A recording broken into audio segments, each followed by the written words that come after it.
हरे कृष्णा भक्तों एवं साधकों, आज 29 जून श्री मुकुंद दत्त ठाकुर का तिरोभाव तिथि भी है। इस महोत्सव के उपलक्ष्य में आज का ये वीडियो बना रहा हूं। भक्ति की मधुर स्वर सेवा के माध्यम से और अटल श्रद्धा का आदर्श। हरे कृष्ण। आज हम श्री चैतन्य महाप्रभु के एक अत्यंत प्रिय पार्षद श्री मुकुंद दत्त ठाकुर के तिरोभाव दिवस पर उनके दिव्य जीवन से प्रेरणा ग्रहण करेंगे।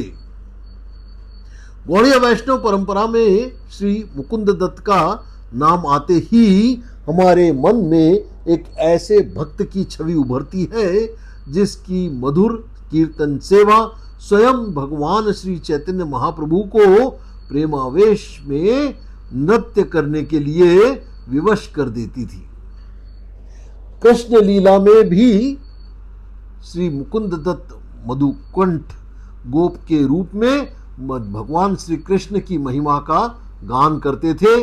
गौर लीला में भी वही सेवा उन्हें प्राप्त हुई। वे केवल संगीतज्ञ नहीं थे, उनका प्रत्येक स्वर भगवान के प्रति शुद्ध प्रेम का प्रकटीकरण था।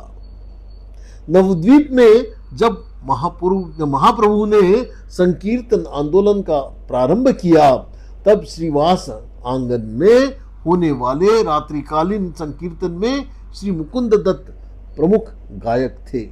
जैसे ही वे कीर्तन आरंभ करते, महाप्रभु प्रेम में डूब जाते, कभी नृत्य करते, कभी रोते, कभी भक्तों का आलिंगन करते।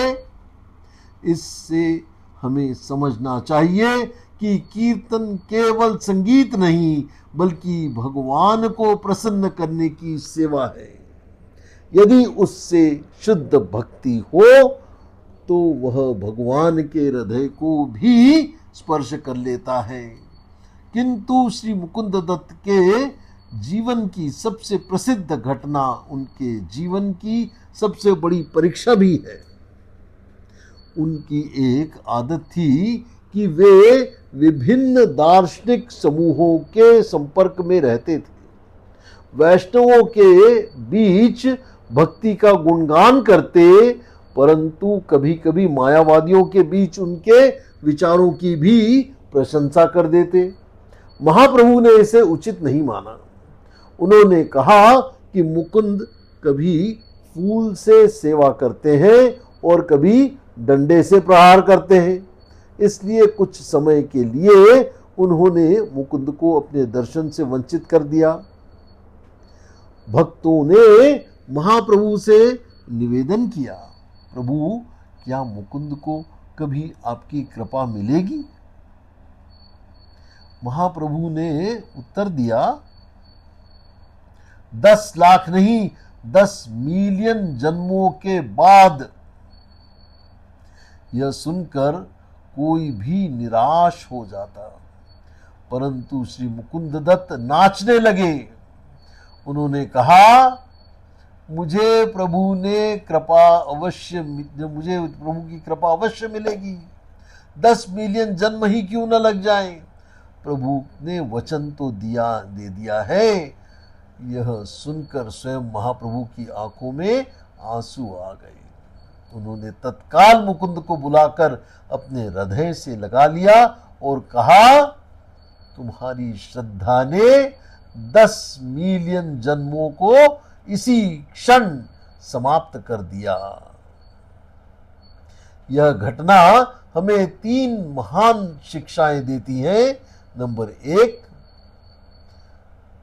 भक्ति में सिद्धांत की दृढ़ता आवश्यक है। हमें सभी का सम्मान करना चाहिए, किंतु भगवान और शास्त्र के सिद्धांतों से कभी समझौता नहीं करना चाहिए।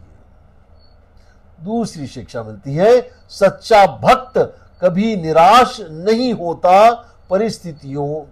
परिस्थितियां कभी भी कैसी भी हो, उसे भगवान की कृपा पर पूर्ण विश्वास रहता है। तीसरी शिक्षा मिलती है, भगवान प्रतिभा से नहीं, श्रद्धा और विनम्रता से प्रसन्न होते हैं। श्री मुकुंद दत्त ने श्री गदाधर पंडित को भी महाप्रभु के चरणों तक पहुंचाने में महत्वपूर्ण भूमिका निभाई और इस प्रकार वे केवल कीर्तनकार ही नहीं बल्कि भक्तों को भगवान से जोड़ने वाले महान प्रचारक भी थे। आज यदि हम उनके जीवन से कुछ अपनाना चाहें तो वह है कीर्तन को प्रदर्शन नहीं सेवा बनाना, सिद्धांत में दृढ़ रहना और भगवान की कृपा पर कभी संदेह नहीं करना। आइए उनके तिरुभाव दिवस पर हम प्रार्थना करें, हे मुकुंद दत्त, हे श्री मुकुंद दत्त, हमें भी ऐसा हृदय प्रदान कीजिए कि हमारा प्रत्येक नाम संकीर्तन केवल भगवान श्री कृष्ण की प्रसन्नता के लिए हो और हमारी श्रद्धा किसी भी परिस्थिति में कभी डगमगाए नहीं। हरे कृष्णा कृष्ण कृष्ण हरे हरे, हरे राम राम राम हरे हरे।